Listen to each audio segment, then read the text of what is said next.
Welcome back to the second part of Green Synthesis, the way forward to the production of sustainable nanomaterial. I am Dr. Farida binti Abu Bakar from University of Hussein on Malaysia. So what's next? The big question is, can any material be shrunken down in size and work wonders? Our take is gold nanoparticle. For women, gold do spark joy, but for chemists, spark gold is rather a boring material. This is because it is inert and don't really react with oxygen. But shrinking this gold into nanoscale makes it extremely interesting. Smaller is better. The size of gold nanoparticle can be tuned down to the size of virus, and manipulation of the surface properties of gold can be made possible. Drugs or antibodies, for instance, can be attached to the surface of the gold nanoparticle by covalent or non-covalent interaction. This gold can act as a drug carrier to transport drugs or antibody to the targeted cell. The non-toxicity of gold nanoparticle makes the attractive platform for this kind of biomedical application. Gold is a metal, therefore some of its electrons are free to move around. When we apply the light at the right wavelength, these electrons can be made to oscillate at the same frequency, which is known as the surface plasmon resonance, which makes gold nanoparticle a precise cancer killer. For example, gold nanoparticle attached with antibody on the surface will allow this antibody to selectively bind only to the tumor cell. Once enough of this antibody accumulated in the tumor, infrared light will be supplied to force nanoparticle electron to oscillate. The energy of the oscillation of electrons spread, which act as heat, and the sudden increment of heat will kill the cancer cell. So what's the catch? Literature reported that the size of anti-cancer nanomedicine plays a vital role in determining their overall therapeutic efficacy against cancer. The gold nanoparticle is unfortunately prone to aggregation and clustering.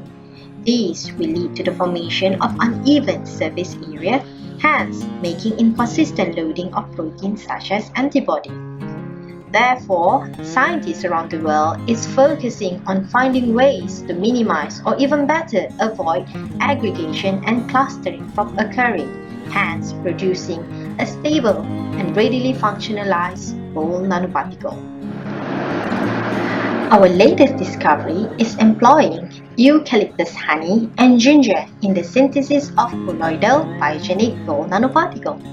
Instead of using normal citrate synthesis, greener approach have been taken into consideration.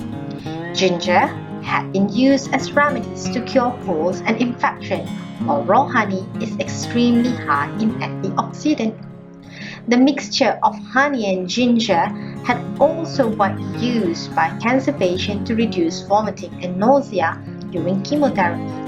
Honey and ginger provide synergistic effect to reduce the gold salt into gold nanoparticles and further stabilizing the colloidal gold nanoparticle suspension due to the presence of the bioactive component.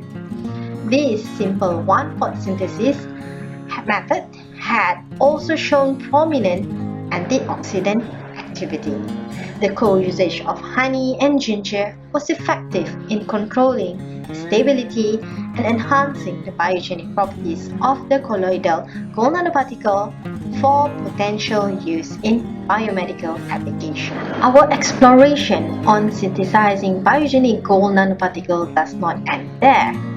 The employment of microalgae and cyanobacteria managed to substitute the use of harsh chemical and intensive energy usage in the synthesis of stable gold nanoparticle in colloidal form.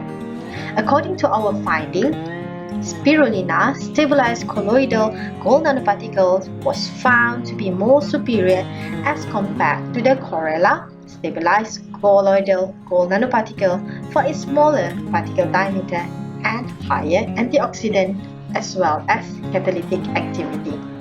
This is mainly due to the high chlorophyll content in spirulina as opposed to chlorella. So our next question is, what are the functions of gold nanoparticle? Is it just limited to these only? We already tried to dope gold into titanium dioxide, and this will give a very fantastic photocatalytic activity for degradation of wastewater. From here, we may degrade the wastewater from the textile industry by just using titanium dioxide doped with gold nanoparticle. Apart from that, we also did a study on how to control the clustering aggregation of the gold nanoparticle on the surface of titanium dioxide using various surface treatments. So feel free to browse through all our journals and to learn more about how you can employ these gold nanoparticles into something new for the industry. Well done for completing this course. As always, please click on the quiz question to test your knowledge.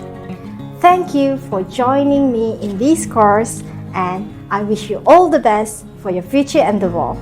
Good luck! Bye-bye!